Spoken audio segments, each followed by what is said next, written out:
tardes. Buenas tardes a todo el mundo. Alcalde, autoridades, en nombre de la Asociación Aragonesa Pro Salud Mental y de ASAEME, gracias por estar hoy aquí y en este ciclo de conversaciones sobre depresión y suicidio que se organiza con el patrocinio de Janssen. Abrimos en Calatayud, en este ayuntamiento, la segunda edición de estos encuentros y lo vamos a hacer con las palabras de bienvenida del alcalde, José Manuel Aranda. Cuando quiera.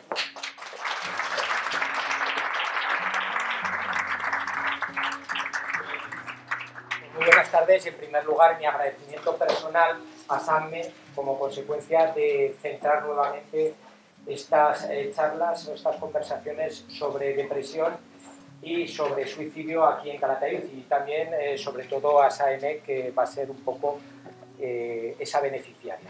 Aprovecho, como no puede ser de otra manera, felicitar a ASAEME como consecuencia de ese celebrado galardón de Premio Ciudad de Calatayud y quiero agradecer no solo a Muebles Bolea, que también nos ha tenido el detalle de traer este sofá para esas conversaciones, sino también a Janssen, un laboratorio, una multinacional que también facilita esta celebración. La verdad es que el COVID ha puesto en evidencia muchas de las deficiencias del sistema sanitario y también ha puesto en evidencia algunas de las dificultades que ha tenido la salud mental.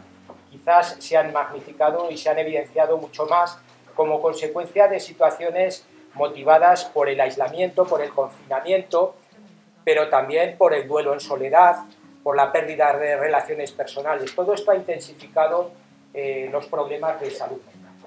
Partíamos de una situación que no era la mejor, puesto que España tiene aproximadamente 9,60 psiquiatras por cada 1.000 habitantes, por cada 100.000 habitantes, mientras que Francia tiene 22, Bélgica tiene 20, Suecia tiene 19 o Portugal, que tiene 13 psiquiatras por cada 100.000 habitantes. Y en el ámbito de la psicología estamos en una situación muy similar. En el ámbito de la psicología nos movemos en una cifra en la que España tiene 8 psicólogos por cada 100.000 habitantes, mientras que la media europea se sitúa ni más ni menos que en 36. Acabamos de celebrar algo pues, que constituye un hito, como es el que España haya reconocido, el Ministerio de Sanidad haya reconocido la especialidad de psiquiatría infantil y de la adolescencia, y que este año va a ser el primer año dentro de las pruebas MIR en el que va a salir con 20 plazas esa especialidad que tiene una duración de 4 años, lo cual da la importancia que tiene la psiquiatría infantil y de la adolescencia. Lo malo es que esas 20 plazas se quitan de las 290 plazas que salen a convocatoria pública. España, ni más ni menos que necesita 1.500 psiquiatras. De eso nos dará cumplida información la persona que nos acompaña, mucho más entendida que yo, que por supuesto he intentado pues, informarme, pero también hay que luchar por una cosa muy importante, que es el número de camas de psiquiátricos agudos que recomienda la OMS, que son ni más ni menos que 12 por 100.000 habitantes y que en Aragón estamos por debajo. Realmente la salud mental es una cuestión importantísima, puesto que el 50% de los procesos de salud mental se identifica antes de los 14 años y el 75% ni más ni menos que antes de los 18 años. Datos relativos al INE, relativos al año 2019, hablan que en España ni más ni menos que ha habido del orden de 3.700 suicidios, lo cual muestra que puede ser ni más ni menos que del orden de 11 suicidios diarios. Se ha puesto en marcha en el mes de mayo el 024, que es el teléfono de atención, y en 4 meses lleva ni más ni menos que 34.000 llamadas. Todos tenemos en mente, si nos hemos informado en los últimos días, un problema que ha ocurrido en la ciudad de Zaragoza, y es de una niña de 10 años que se llama Saray, que el viernes intentó quitarse la vida, una cuestión de acoso escolar, que afortunadamente ha finalizado en una fractura de cadera y en una fisura de tobillo, pero que muestra la importancia en la que nos encontramos y la importancia de la salud mental y de identificar esas situaciones que pueden conducir a el suicidio. Realmente agradezco a SAEME, como no puede ser de otra manera, porque dar datos creo que es importante, pero la salud mental ha estado tremendamente estigmatizada.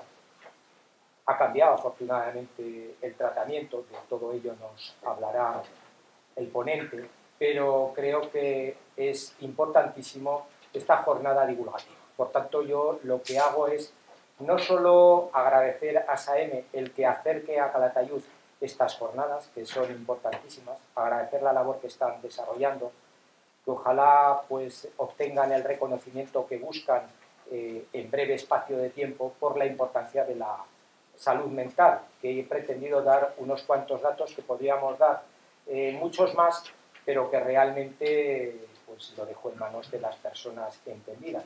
Yo tuve una pequeña intervención, que es un poco en la que me he basado recientemente a raíz de la mejora de la salud mental, que afortunadamente pues, en los próximos años se le va a dedicar una cantidad importante de dinero, 100 millones de euros, una cantidad absolutamente insuficiente porque, repito, que ya lo advertía la ONU hace un par de años, que la crisis del coronavirus ha puesto en evidencia una pandemia de salud mental. Por lo tanto, creo que hay que mimar y hay que destinar todos los recursos que se requieren para tratar la salud mental. Yo no voy a hablar mucho más, podríamos estar hablando porque es un tema que realmente me gusta hablar de él, me gusta informarme, pero realmente ha cambiado absolutamente mucho en los últimos años y bueno, pues aplaudo esta jornada que habéis organizado, que va a tener continuidad en el mes de noviembre con otras jornadas relativas a psiquiatría y que desde luego pues simplemente otro dato que me viene a la cabeza es que los problemas de ansiedad y depresión se han incrementado con la pandemia un 26 y un 28%. En fin, hay muchos datos estadísticos que prefiero que los vayan hablando y desde luego pues todo lo que es la prevención. Pero este último dato, el dato de una niña que el otro día pretendió quitarse la vida, muestra la importancia y las circunstancias en las que estamos, la importancia de la educación, la importancia de los colegios, la importancia de activar los protocolos en caso de acoso y todo esto pues yo creo que es importantísimo y esta jornada desde luego nos va a ayudar a identificar. Muchas gracias y no sé quién va a hablar ahora de vosotros, pero...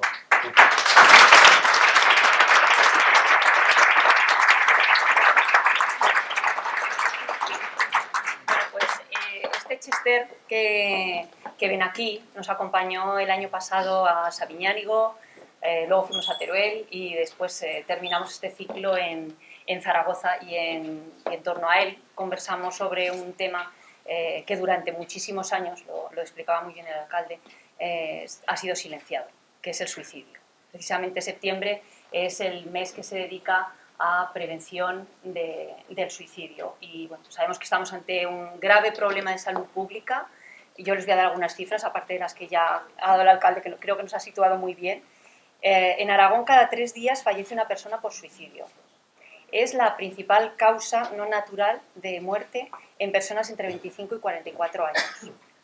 Y la segunda causa de muerte no natural en jóvenes de 15 a 25. En España fallecen al año más de 3.500 personas y entre un 40 y un 50% de las urgencias psiquiátricas corresponden a intentos de suicidio. Por cada suicidio, además, quedan afectadas directamente 6 personas, lo que yo creo que nos sitúa un poco en la magnitud de lo que estamos hablando. Este encuentro, que está organizado por ASAME y por ASAEME, con la colaboración del Ayuntamiento de Calatayud, quiere acercar esta realidad a la población y dando especial relevancia al medio rural. Lo haremos siempre desde una mirada cercana, libre de prejuicios, sin poner etiquetas y tratando de aportar y sumar, que es para lo que estamos aquí. Con profesionales y con personas que han vivido esta situación buscaremos respuestas a cómo detectar el riesgo de suicidio, si se puede prevenir, cómo hay que intervenir, cómo se afronta un duelo de estas características. Y lo primero que vamos a hacer, a quien vamos a sentar primero en este Chester, lo vamos a hacer con Óscar Ortega. Óscar.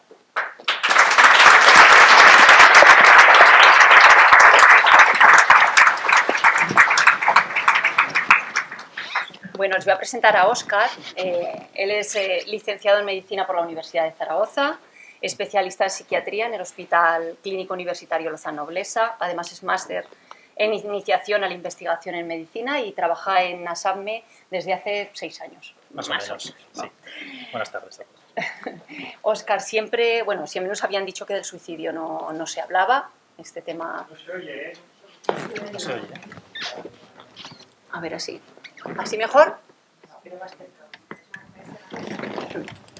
Vamos a intentar acercarnos. Sí, ahora sí. Ahora sí. Así ¿Vale? mejor. Bueno, Gritamos vale. un poco, si no. Sí. Óscar, siempre nos habían dicho que del suicidio no se hablaba, que durante años también las familias han tenido que vivir esto pues con silencio, muchas veces con miradas, con incomprensión, con sentimiento de culpa y con muchas veces preguntarte por qué ha pasado esto, ¿no? ¿Qué crees que puede suponer hablar del suicidio y darle visibilidad? Bueno, lo primero que hay que decir es que después de las cifras que habéis dado, tanto tú como el alcalde muy bien dadas, ¿cómo no se va a hablar? O sea, es que estamos hablando de unas cifras alucinantes. O sea, estamos hablando de 11 suicidios al día en España, entre 3.500 y 4.000 suicidios al año. Entonces, es un problema de salud pública de una magnitud enorme, ¿no? Entonces, esto tiene que hablarse, igual que se habla de otro tipo de problemáticas, como pueden ser los accidentes de tráfico, la violencia de género, este tipo de cosas, que hay muchas más campañas destinadas a eso, ¿no? Del suicidio es verdad que se va hablando cada vez más, eso también es verdad. Yo habitualmente cuando hacíamos jornadas de este tipo solía preguntar a la gente si sabía más o menos cuántos suicidios había, ya no lo voy a hacer porque ya lo habéis dicho, pero la gente no es consciente de esto, o sea, la gente opinaba, decía 200, 300, y cuando decías 4.000, entonces pues es importante, ¿no?, hablar y sobre todo de cara a concienciar y a poder prevenir, ¿no? Es verdad, como dices, que durante mucho tiempo ha estado silenciado. Esto es una realidad y no se ha silenciado por casualidad, sino porque se creía de alguna forma que hablar del suicidio como que inducía al suicidio, ¿no? Es el famoso efecto Werther que se hablaba. Es verdad que si se habla de alguna manera del suicidio puede inducir, pero es que hay que hablar bien. O sea, lo que puede producir contagio es hablar de suicidios en concreto, dar datos concretos, hablar del método de cómo una persona se ha suicidado, hablar del lugar desde donde se ha podido suicidar, pero es que esto no es cómo se tienen que tratar estos temas. O sea, el tratamiento de estos temas es con información amplia, o sea, de datos generales, de pues, que esto es un problema muy grave y sobre todo dónde se puede recurrir, ¿no? Y saber que hay ayuda, que hay profesionales que tratamos esto y que hay recursos disponibles para atender a esta realidad. Entonces incluso se ve que esto protege, o sea, contra el efecto Werther hay otro efecto que es el efecto Papageno, que esto viene a decir que hablar del suicidio a la gente que en algún momento ha podido valorar el tomar esta decisión puede incluso hacerle ver pues, que hay más gente que le pasa lo mismo, que hay recursos y eso como replanteárselo y poder ayudarles, ¿no? En el suicidio no hay una única causa, es verdad que siempre la pregunta es ¿por qué? ¿Qué es lo que ha llevado a esta situación? Sabemos que intervienen muchos factores, ¿no? Siempre lo explicáis así. No sé si uno es el que lleva esa decisión o no sé cómo, no es un trastorno tampoco. ¿Cómo definirías un poco todo lo que pasa, no? No, el suicidio no es un trastorno, evidentemente. El suicidio es una conducta. O sea, es una conducta en la que una persona intenta voluntariamente acabar con su vida. Entonces, ¿esto qué hay detrás? Pues evidentemente cada persona es un mundo y cada persona tiene sus razones y sus motivos, ¿no? Lo que hay detrás siempre es un sufrimiento. O sea, lo que te lleva a un intento de suicidio es un sufrimiento personal que puede venir por muchísimas causas. Lo importante es saber qué está detrás de esa causa porque muchas veces es tratable. Es decir, ese sufrimiento muchas veces está asociado a algún trastorno mental. En general, lo solemos asociar, o sea, se suele asociar muchas veces con una depresión, ¿no? Que es lo más habitual, que una depresión pueda llevar a un intento de suicidio. Puede haber causas no psiquiátricas, puede haber un dolor físico por una enfermedad, un dolor físico inaguantable, tal, pero bueno.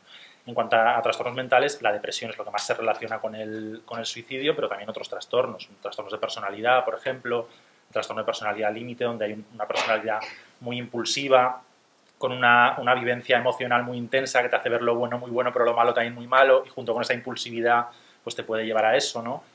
En otros trastornos como trastornos psicóticos tipo esquizofrenia, pues imaginaos el sufrimiento que supone también en un momento determinado de un brote, pues pensar que a alguien le están vigilando, le están persiguiendo. Entonces todo esto al final es lo que lleva al sufrimiento y el sufrimiento es lo que puede llevar a un intento de suicidio. Hablabas de depresión, de que el suicidio, bueno, en muchas ocasiones va ligado a una depresión.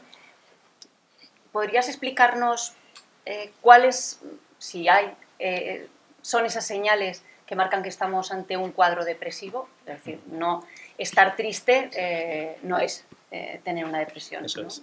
Sí, lo primero que hay que decir es que la depresión es una enfermedad. ¿Vale? Lo digo porque a veces con la depresión se va superando, ¿no? Pero en la sociedad y a veces entre los familiares incluso se escuchan estas cosas de ¿y por qué esta persona está así si no le pasa nada? Y si no tiene ningún problema en su vida. Entonces, una depresión es una enfermedad como puede ser cualquier otra. Entonces, esta depresión, que es una enfermedad que en casos graves puede ser muy limitante y muy incapacitante. No es estar triste. O sea, evidentemente, una persona que está deprimida está triste, pero no solo está triste. Y aparte, esa tristeza es una tristeza muy distinta a la tristeza normal. Quiero decir, todos conocemos lo que es estar tristes, todos hemos estado tristes, es sano estar triste de vez en cuando, no pasa nada, es una emoción humana normal. La tristeza que aparece en una depresión es una tristeza mucho más intensa, o sea, es un sufrimiento muy grande y mucho más duradera. Es decir, hablamos de duración e intensidad, ¿no?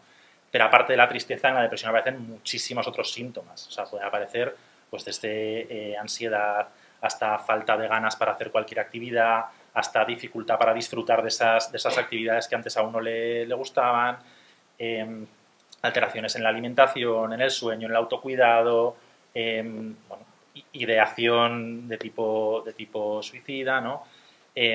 Hasta alteraciones incluso a nivel somático, ¿no? Un cansancio muy exagerado, pues un poco todo este complejo de síntomas, ¿no? Que como ves va mucho más allá de estar triste, ¿no? O sea, una persona que está deprimida está triste, pero una persona que está triste no tiene por qué estar deprimida. Muy bien. ¿Qué señales dirías tú que indican que estamos ante un caso en el que hay que pedir ayuda?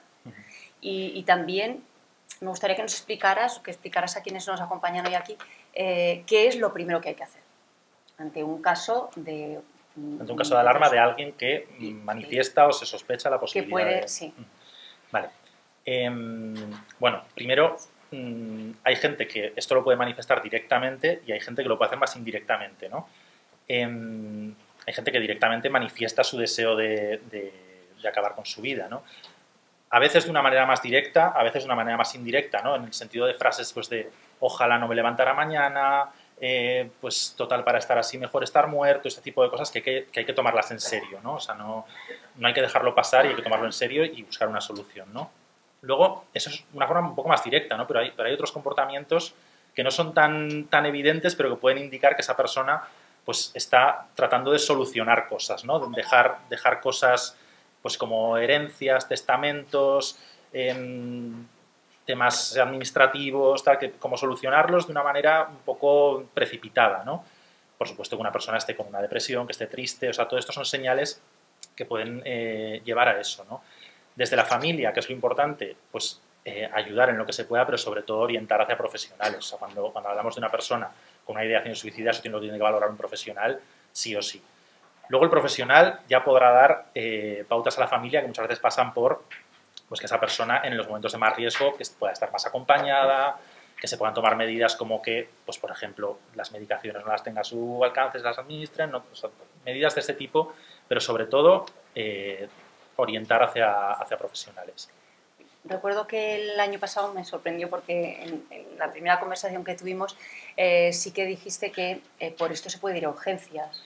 Es que no sé si todo el mundo sabe que ante una situación o un caso de una persona en un momento límite se puede decir, oye, vámonos a urgencias. Es que esto viene, porque a mí también me sorprendió otra cosa a su vez, esto viene de un testimonio de una persona que participó en un Chester, en este mismo Chester, precisamente en Sabiñánigo, que es Javi Martín, conocido actor, presentador de televisión y demás, de Caiga quien caiga, que él contó su experiencia. Él contaba que bueno, pues tuvo una depresión, que estuvo al borde de hacer un intento de suicidio y demás, y entonces él contaba que sus familiares, sus amigos le decían, pero como no has ido a urgencias cuando te pasaba esto, y decía, es que yo no sabía que se podía ir a urgencias. Entonces a mí me sorprendió muchísimo, porque claro, es algo que los profesionales como que tenemos muy asumido, ¿no? Claro, porque cuando hemos estado en urgencias lo hemos visto mucho, pero a mí me sorprendía mucho que alguien no supiera que podía ir a urgencias por este motivo. Entonces, se puede ir a urgencias, se puede ir a salud mental, se puede ir al médico de familia, que será el primer enlace, se puede llamar a los teléfonos que están disponibles, teléfono del 024 que está ahora, el teléfono de la Esperanza. O sea, hay muchos recursos a disposición que se pueden utilizar y los profesionales estamos ahí para eso. Pero es importante que se sepa, o sea, porque ya no es vencer la resistencia de querer ir, sino es que si ya uno no sabe ni que puede ir, pues es que es mucho más complicado. Claro. Es cierto que el hecho de que durante tanto tiempo o que nunca se haya hablado abiertamente del suicidio ha llevado a que haya muchos mitos, muchas ideas erróneas que circulan, ¿no? y que en nuestros entornos circulan. ¿Cuáles son los errores más frecuentes que cometemos? Mira, pues uno ya lo hemos dicho.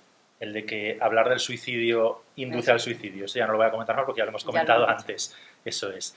Luego se tiende muchas veces también a hablar de esto de cómo calificarlo, ¿no? Esto de que si es un acto de valentía, si es un acto de cobardía, si es un acto de... No es nada de eso. O sea, cada uno tiene sus razones, sus motivos, la enfermedad le llevará a eso. No hay que calificar el acto porque lo único que hace es estigmatizar todavía más, ¿no? Y luego hay otro error muy común, que es esto que se habla de que el que lo dice no lo hace. O sea, como lo ha dicho es que no lo va a hacer. Y eso no es verdad. O sea, de hecho sabemos que la gran mayoría de gente que tiene un intento de suicidio lo ha comentado o con su familia o con el profesional correspondiente, sea psicólogo, sea psiquiatra. O sea, que ha dado señales.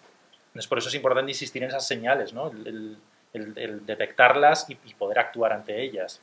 No es verdad eso de que quien lo dice no lo hace y quien lo hace no lo dice. O sea, no es así. Sí, está claro que tenemos muchas ideas preconcebidas y además erróneas. Me gustaría que hablásemos un poco del trabajo que hacéis en ASAPME, que estáis haciendo en torno a este tema y también, pues si han cambiado, ¿no?, las atenciones que prestáis en la asociación. Vale. Así como detalle, no puedo dar una información muy amplia porque yo tampoco he estado tan directamente, pero sí que desde ASAPME hemos participado en la elaboración del Plan Estratégico de Prevención del Suicidio, que es un plan que se está haciendo a nivel de Aragón, que ha coordinado la doctora Isabel Irigoyen del Hospital Clínico, y sí que hemos intervenido en la elaboración de ese plan desde ASAPME, ¿no? Y luego me preguntabas por el perfil de la trabajo, gente. Sí, a ver, en cuanto a perfil, igual no veo una diferencia tan grande. Lo que sí que hay más gente. Mucha más gente. O sea, estamos atendiendo a mucha más gente que hace un año, que hace 2 años, que hace 3 años, mucha más. Y sí que puede ser, lo que pasa es que eso ya no lo veo tan directamente, pero sí que sé que mis compañeros de psicología infanto-juvenil sí que están viendo muchos casos en esas edades, ¿no? O sea, sí que esto se habla mucho de que ha crecido este problema entre jóvenes, adolescentes y demás, y ahí sí que hay un aumento bastante importante. De atenciones también. De atenciones, sí. Pero bueno, quiero decir que esto es lo que acaba de comentar también el alcalde de esta niña que tú... Sí. Pues eso es algo que se está viendo mucho, ¿no? Entre niños, jóvenes, adolescentes, un incremento de la demanda bastante grande por muchos motivos y entre otros depresión, ideación, suicida. Sí. El año pasado en todas las sesiones que hicimos les pedíamos a nuestros invitados que al público le dejaran algún mensaje o alguna idea destacada que te gustaría que las personas que hoy están aquí, cuando se vayan a su casa hoy, se lleven. Algo que te parezca es importante que se lleven. Sí, yo creo que me voy a repetir un poco, sobre todo resumir más o menos, pero realmente que detrás del suicidio hay un sufrimiento y detrás del sufrimiento la mayoría de las veces hay una causa tratable. O sea un trastorno mental, sea otro, pero hay una causa tratable. Entonces que esto tiene una solución y tiene un tratamiento y tiene personas que nos dedicamos a esto y que podemos ayudar, ¿no? Y que se conozcan los recursos, o sea, que uno puede ir a urgencias, que uno puede ir al psiquiatra, que uno puede ir al médico de cabecera que va a derivar a donde derive, que uno puede llamar a los teléfonos que están disponibles y bueno, pues un poco esto, ¿no? Que gran parte de lo que está detrás de un intento de suicidio es un trastorno tratable y que hay que saber las ayudas que hay a disposición de la gente. Pues muchísimas gracias, Óscar, por haber estado hoy aquí. Muy bien, gracias.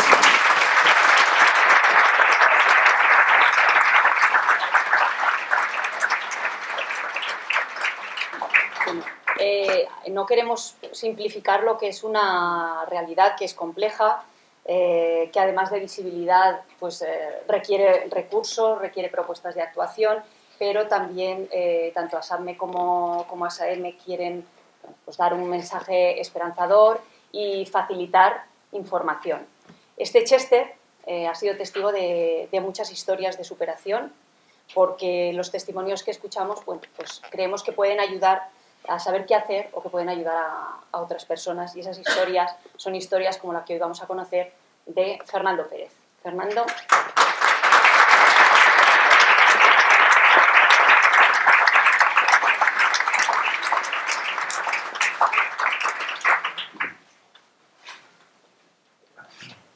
Adelante. Buenas tardes.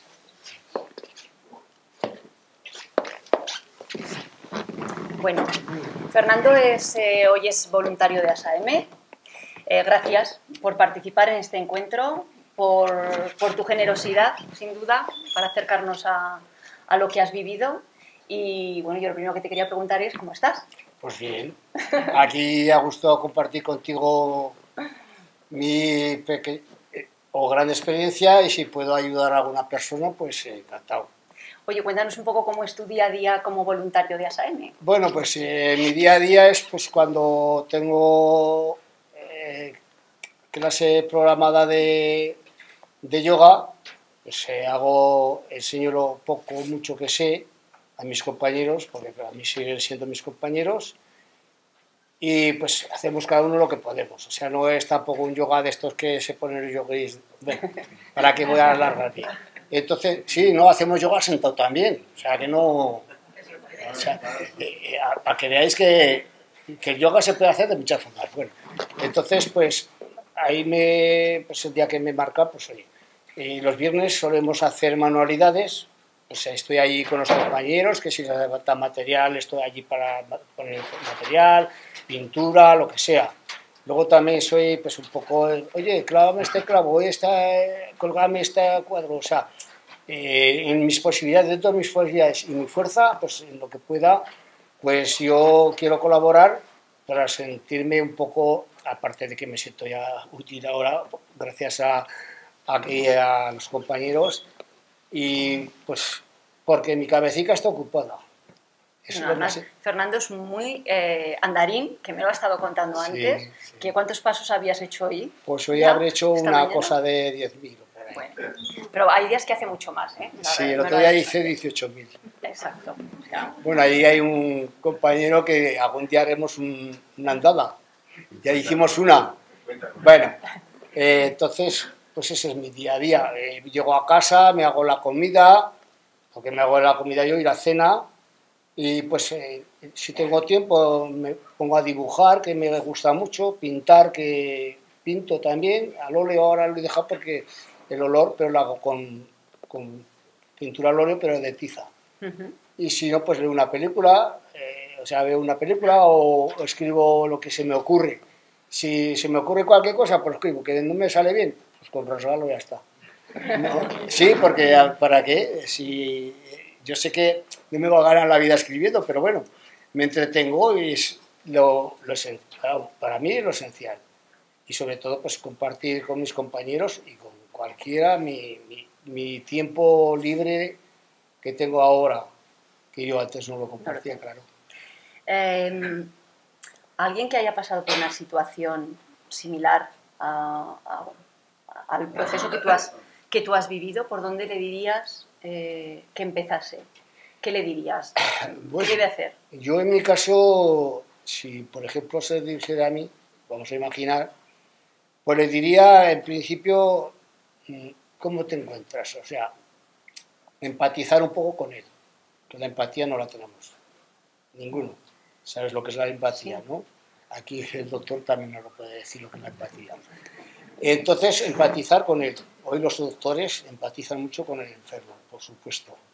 No es como antes. Yo le agradezco a José Manuel las veces que me ha atendido en la Seguridad Social, porque allí lo he conocido a José Manuel y no sé, bueno, ahora somos casi amigos, ¿no, José Manuel? Bueno, sí, bueno, aparte de eso, decirle que acuda, por ejemplo, o a su médico cabecera, que le diga, oiga, mire, me ocurre esto, y si él lo ve, el doctor, lo ve, él que lo analice bien, lo ve que tiene que mandarlo a un especialista, ¿vale? Sino que vaya directamente, pues al especialista, por supuesto, no puedes ir directamente. Porque yo, por ejemplo, si voy directamente al psiquiatra, tengo que pedir cita primero. No me va a coger el psiquiatra sin cita. Entonces, el médico te lleva allí a quien crea. Bueno, también estamos los de la Asociación de ASAM, que pues aquí nuestro psicólogo os puede orientar, oye, pues mira, vete tal rato que ahora no puedo, o te atiendo en un momento, o sea, que sepan que hay asociaciones que nos pueden ayudar por lo menos a vivir mejor de lo que vivíamos. O sea, si, por lo menos el psicólogo o el psiquiatra te analiza tu situación. Y no que no se caiga en lo que ha dicho allí el compañero Óscar, que no sea el típico que te diga a la mañana, que mañana te se pasará. Eso no es. Porque el que yo te diga a ti, por ejemplo, mañana te se pasará, te va a perjudicar. O sea, en vez de beneficiarte, a la mañana que eso es una tontería, que no es para nada, que es una tontada. No es una tontada. Esto es más serio de lo que parece. Pero más serio. No hay que tener miedo a pedir ayuda. No. ¿No? Que a veces nos cuesta. Yo, entre comillas, he tenido mucho. Porque pasé, no voy a decir la experiencia, pero pasé una experiencia mala, entonces yo no quería ver a ningún psiquiatra, sí que quería ver a los profesionales, porque he estado en el hospital más que en mi casa por cólicos al riñón, pero bueno, eso es otro tema. Entonces, a ver, al psiquiatra lo tenía un poco, pero yo hoy he visto que es un médico profesional que te escucha, porque te escucha, te deja hablar. Yo con Cristina, cuando me tocó, una gran señora, pues me dijo, mira, te va a costar tiempo, te vas a seguir esta medicación. Oye, hice caso. Todo irá bien. Pues ¿no? eso. ¿Y cuál crees que debe ser el papel de... Bueno, hablabas ahora de las personas que te rodean, ¿no? De la familia, Sí. de los amigos, que bueno, pues... Pues el papel de la familia es fundamental para el enfermo. Es fundamental para el enfermo porque tiene que escuchar al enfermo. Vamos a imaginar que tú seas mi esposa. Vamos a ponernos en el papel. Y sí, bueno, si no nos lo imaginamos, no. A ver, es un poco de... A ver, yo te digo, pues mira, que me encuentro muy mal, que no sé qué me pasa, que tengo aquí un run run, por decir algo, y tú me dices, pues ¿qué te pasa? Pues mira, que me encuentro, lo que ha dicho Óscar, un poco triste. Esa tristeza te va a más, y pues si la mujer pasa como conmigo, se me abrazaba a mí, porque yo tenía muchos miedos. Tenía miedo a salir de casa, a levantarme de la cama. Eso es uno de los avisos que tienes. Cada cuerpo tiene su mundo. Yo hablo de mi mundo. Sí, sí. Entonces, que no se espere a mañana a llevar a su familiar, sea hijo, primo, amigo, al médico o de aconsejarle. Y si hace falta, y me lo dice a mí, yo directamente me ofrezco a llevarlo a la asociación y decirle a Andrés, oye Andrés, mira, atiende a esta persona que le pasa esto y lo demás. Andrés gustosamente, yo hablo por lo mío, o al médico cabecera también te acompaño, que oye, que si no tienes el 061, el teléfono que ha dicho por aquí alguien que no me acuerdo cuál 024, es, el de la Esperanza también existe, o sea, hay muchos recursos. Yo no sabía que a urgencias se podía ir también, no lo sabía, yo sí que he ido a urgencias, pero por otros motivos, pero no sabía que por el estar así enfermo mental se podía ir, eso no lo sabía. Ahora me he enterado, pero bueno, vamos a dejarlo ahí. Yo sí que la arroparía mucho si fuera mi esposa o mi hijo o lo que fuera, y no darle la importancia, o sea, darle la importancia que tiene, porque esto sí que tiene mucha importancia. Has visto que luego pues llega a más, la bola. Yo para mí siempre he dicho a mí, que yo lo considero mi amigo y mi compañero Andrés, que era un fantasma que me acompañaba toda la vida. Yo para mí era un fantasma, el fantasma empieza así y luego se pone así. Ya sé que los fantasmas no existen, pero es una forma de expresarme. Sí, sí, sí. Creo que se entiende muy bien, tal como lo estás diciendo, ¿no?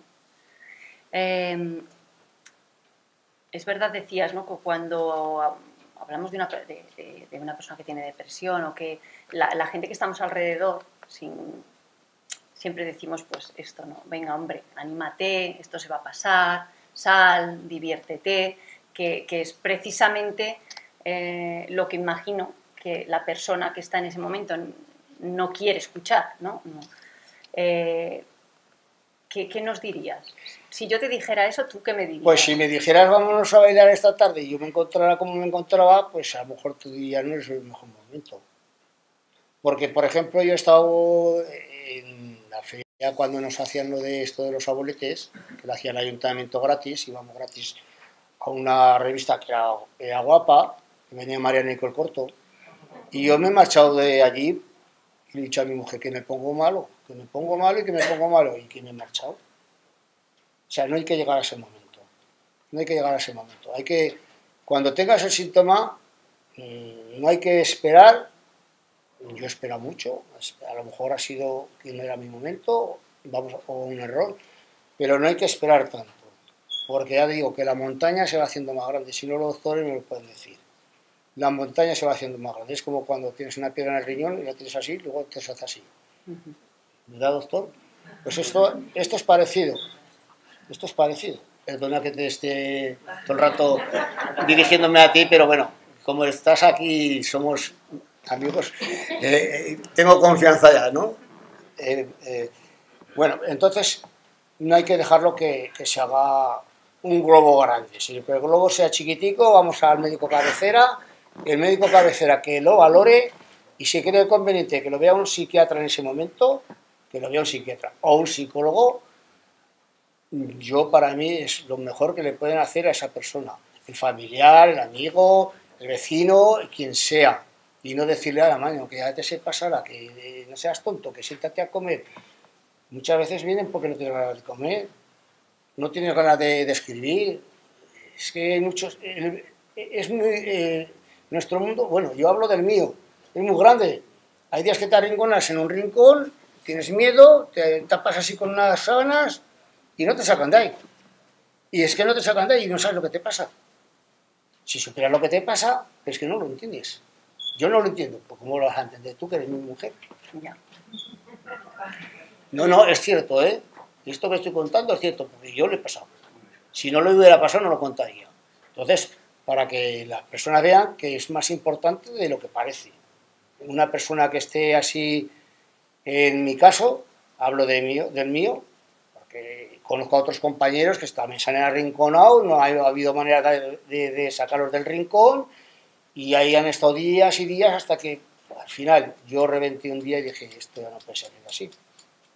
¿Crees que como sociedad, que nunca habíamos hablado de estos temas, nos queda mucho camino por recorrer en el sentido de, bueno, pues de no estigmatizar, de no marcar, no sé, Sí, yo pienso que falta. ¿Ha cambiado? No, ha cambiado mucho.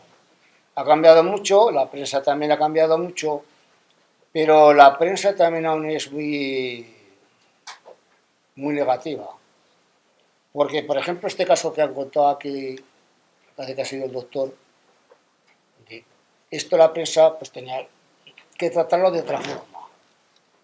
Mira, se ha tirado por el balcón y se ha suicidado. Yo, en mi punto de vista, le voy a dar mi punto de vista. Por ejemplo, la muchacha no ha podido más por sus pensamientos y punto. Ha salido bien y ya está. Pero si damos ideas de cómo yo me tengo que suicidar, estoy dando ideas a todo el mundo. No sé si me explico. Sí, yo no quiero dar ideas a nadie. Oscar. Yo he tenido muchos pensamientos de hacerlo, pero no quiero dar ideas a nadie, porque hay muchísimas ideas, muchas. Entonces esta idea, que se vaya quitando un poquito de, mira, a ese le falta un lavado, ese está loco. No estamos locos. Ya. Eso se ha oído hasta ahora. Sí. Ese está modorro, ese le falta un aclarado. No somos personas humanas.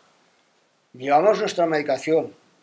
¿Quién me iba a decir a mí hoy en día que yo iba a dibujar, a pintar, a escribir, a leer? O sea, a mí, cuando llegué allí, que yo no hago esto. Se empeñó Andrés, que tienes que hacer sudokus. ¿Que no hago sudokus? Pues yo aprendí a hacer sudokus. Y se empeñó, y gracias a su empeño, pues yo aprendí a hacer sudokus. Hoy se me han olvidado, pero bueno, es igual. Pero, a ver, sí, es que es un poco más difícil, más complicado de lo que parece, ¿vale? Sí, pero que para que veáis que hay una ayuda, hay unas personas detrás de que te ayudan. Sea una asociación, sea un doctor, quien sea, un profesional te puede ayudar. O sea, y el médico cabecera ante todo. O el 061 o el de la Esperanza. De la Esperanza yo no he llamado nunca, pero también te va muy bien para que en un momento a las 0 horas y no decir yo a las 12 de la noche, Andrés, que me encuentro así. Y sé quién lo ha hecho. Y el Andrés ha entendido, la ha atendido. Y no es su obligación atender a las 12 de la noche, pero lo ha hecho. Para que veas dónde llega un profesional. Sí. Yo sé que lo ha hecho, él no me ha dicho nada, pero sé que lo ha hecho.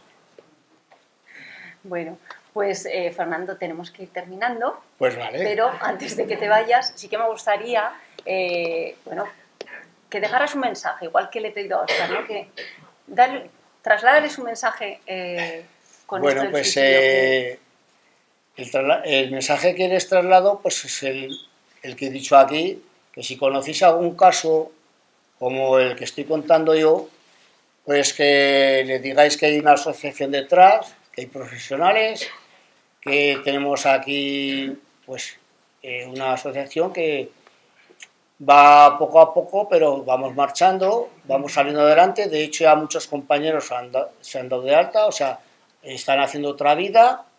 Y yo he querido seguir aquí de voluntario porque a mí me ayuda mucho. Siempre he sido de compartir las cosas, porque me gusta compartir mucho. Todos mis pequeños conocimientos o muchos me gusta. Y aprendo mucho también, claro. Yo aprendo, por ejemplo, dando yoga y aprendo. Aprendo. Y aprendo muchas cosas. Aprendo pues de compañeros que me dicen cosas o a escribir. Oye, mira, esto... Fui poco a la escuela, no sé dónde hay que poner burro ni con B ni con V. Porque fui poco a la escuela por mis tiempos de cuando era crío. Tengo ya 76 años nada más. Pero aquí estoy dando mal. Gracias a vosotros por venir y escucharnos, ¿vale? Y que sepáis que esto es más grave de lo que parece. Muchas gracias.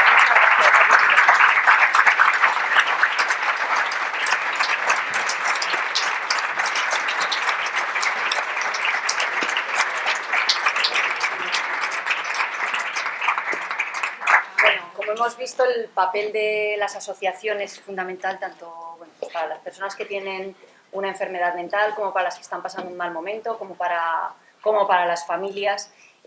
ASAEM inició su actividad aquí en Calatayud en 1993, cumple 30 años casi y se ha dedicado pues, a mejorar la vida de las personas, trabajo por la inclusión social. Acaban de recibir el premio Ciudad de Calatayud, por lo que os felicitamos. Y bueno, y quién mejor que nos puede hablar que es Andrés Rodríguez, que te invito a que subas.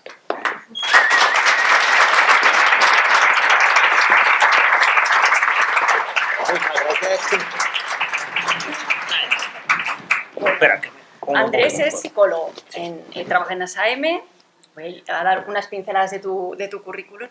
Él es licenciado en Psicología por la UNED, es especialista universitario en intervención psicológica, clínica y salud, terapeuta certificado en el tratamiento transdiagnóstico de los trastornos emocionales y experto universitario en psicogeriatría, entre otras muchas cosas. Entre otras cosas, exactamente. Digamos que... Bueno, cuéntanos un poco de ASAEM, qué servicios prestáis aquí en Calatayud. Pues mira, ASAEM es una asociación, bueno, la mayoría de personas que estáis aquí la conoce, es una asociación pequeña, pero con una característica fundamental que es todas las personas que hacen parte de ella tienen unas ganas de que crezca, de que atender más y mejor, desde los miembros de la Junta, el voluntariado, mi compañera Sara. Entonces, con este cambio de local que estamos haciendo, con la adquisición del cambio de local, igual si me lo preguntas en unos meses, la respuesta va a ser diferente. Pero ahora, como tal, nosotros nos basamos en 3 vertientes. Una, que es el asesoramiento y el acompañamiento a las personas usuarias de ASAEM. Ahí hacemos pues, psicoeducación, hacemos talleres de activación conductual. Luego, también tenemos otros talleres como el Club de Ocio, el Cafeteando, que nos vamos a tomar un café todos y a compartir. Y también hacemos otra labor, ya es más de sensibilización, a diferentes entidades, ya sean públicas o privadas, a través de charlas, estas jornadas que estamos haciendo. Esta podría ser parte también. Que no se oye. ¡Ay, que no se oye! Vamos a subirlo un poco más. Ahí. Ahora mejor. Pues entonces, voy a repetirme rápidamente. Trabajamos desde 3 vertientes. Una de ellas es el acompañamiento y el asesoramiento a las personas que son miembros de ASAM, usuarios, familiares. Y luego la otra parte ya es un poco más de sensibilización a entidades pues, públicas, privadas. Y una cosa que es fundamental y que nos gusta mucho destacar es el voluntariado. También trabajamos mucho pues, con diferentes entidades de voluntariado. Entonces, ese es un poco los servicios que hacemos ahora aquí en Calatayud. Más o menos, ¿a cuántas personas podéis atender? Pues ahora mismo, en más de 80 personas estamos atendiendo de forma directa. Pero de una media, haciendo así un poco, aparte ahora para el premio, estuvimos haciendo un poco de estadística. El último año tuvimos 800 atenciones, asesoramiento, ya sea, oye, ¿dónde puedo acudir pues a preguntar sobre salud mental o cosillas así? Pues más de 800. Decíamos que este ciclo quiere también poner el acento en el entorno rural y en los entornos rurales, que lógicamente no es lo mismo vivir una situación de estas en el medio urbano, en una gran ciudad, que en lugares más pequeños, ¿no?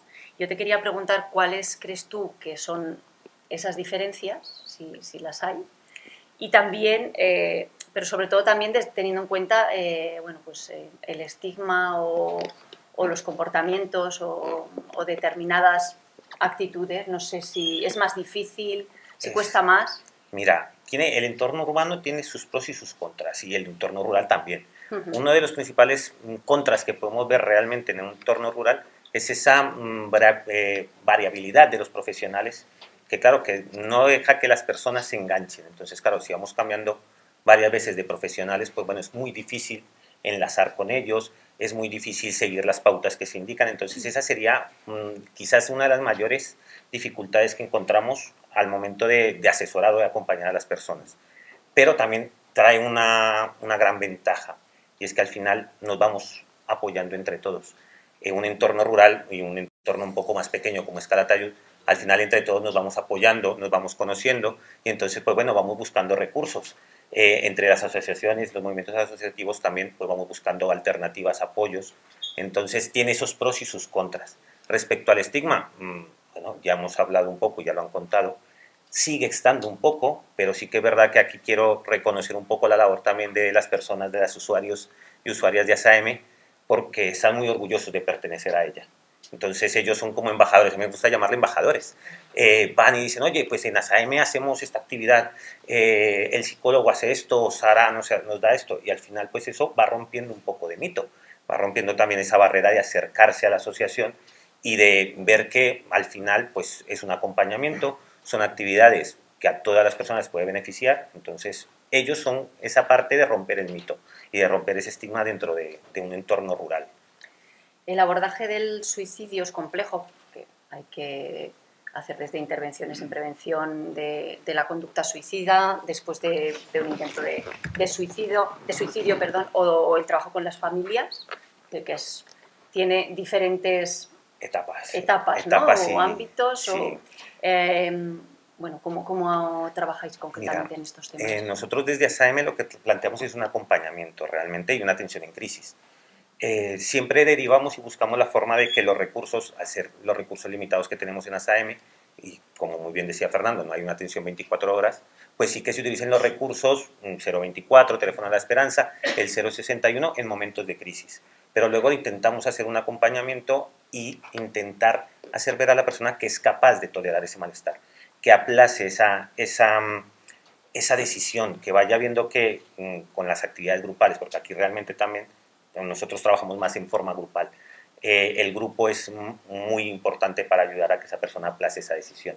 Entonces, intentamos que conozcan los recursos y aparte, pues bueno, en momentos de crisis, si es dentro de ASAM, lo atendemos lógicamente y derivamos a quien sea necesario. En respecto a las familias, hacemos un acompañamiento y una explicación de lo que está pasando, porque muchos vienen es con, ¿qué pasa? No sabía nada. ¿Por qué? ¿Por qué mi familiar tiene esta idea? ¿Por qué? ¿Qué puedo hacer? Entonces intentamos asesorar y también intentar dar un poco de esperanza, porque al final a mí esta problemática la veo como un sufrimiento tan grande que nos nubla nuestro presente, nuestro futuro. Entonces intentar dar un poco de, quitar esa neblina un poco de forma de asesoramiento, acompañamiento y de psicoeducación.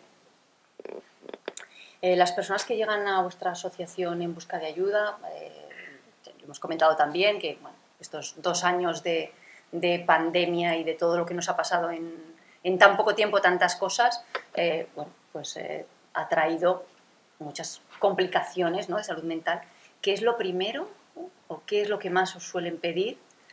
¿Lo que más preocupa? Lo que más preocupa. Al final estamos en un momento en el que las personas se acercan con tanto miedo, con tanta preocupación, porque sí que es verdad que estamos viendo un aumento y una necesidad de la atención en salud mental, pero nos acercamos con mucho miedo y con una incertidumbre de va a ser para toda la vida, siempre voy a estar así. Entonces, una de las preguntas que siempre nos hacen es, ¿siempre voy a estar así?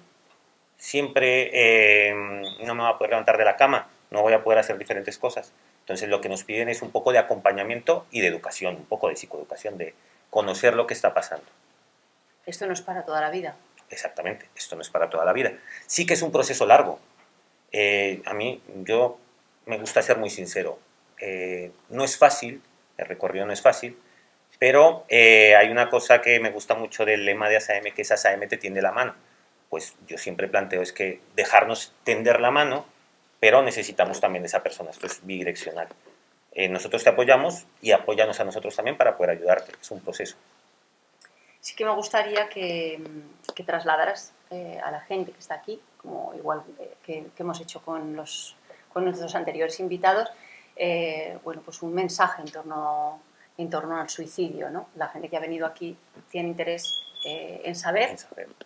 Entonces sí que te pediría que, bueno, que tú desde tu experiencia y desde el trabajo que hacéis en ASAM, bueno, pues puedas trasladar un mensaje que te parezca importante para que las personas hoy se lo lleven a su casa. Yo igual doy 2.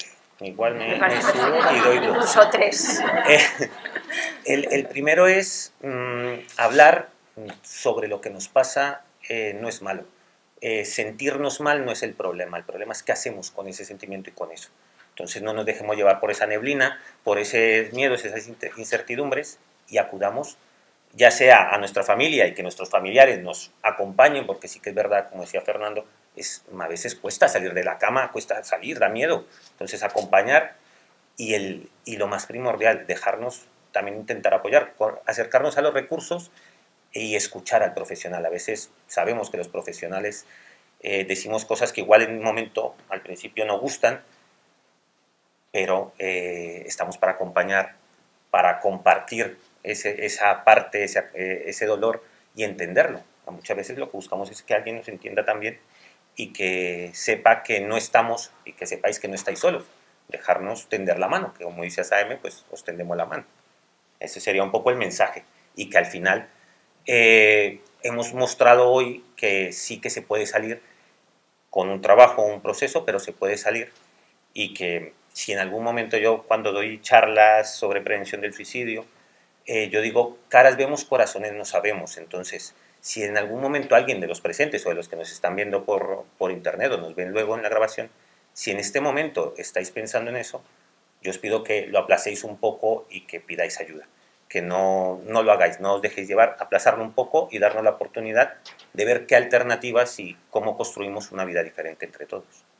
Sería el mensaje. Pues muchísimas gracias, Andrés.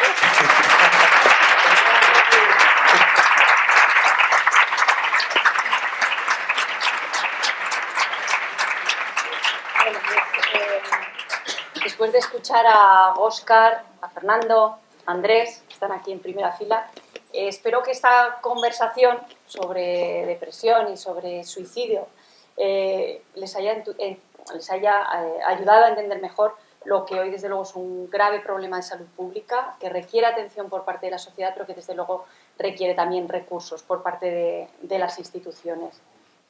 Y que existen muchas ideas erróneas, confusas, en torno al suicidio, que podemos eliminar entre todos y que para eso sirve la información. Hablar del suicidio, no silenciarlo, y creo que es la primera herramienta para poder prevenirlo.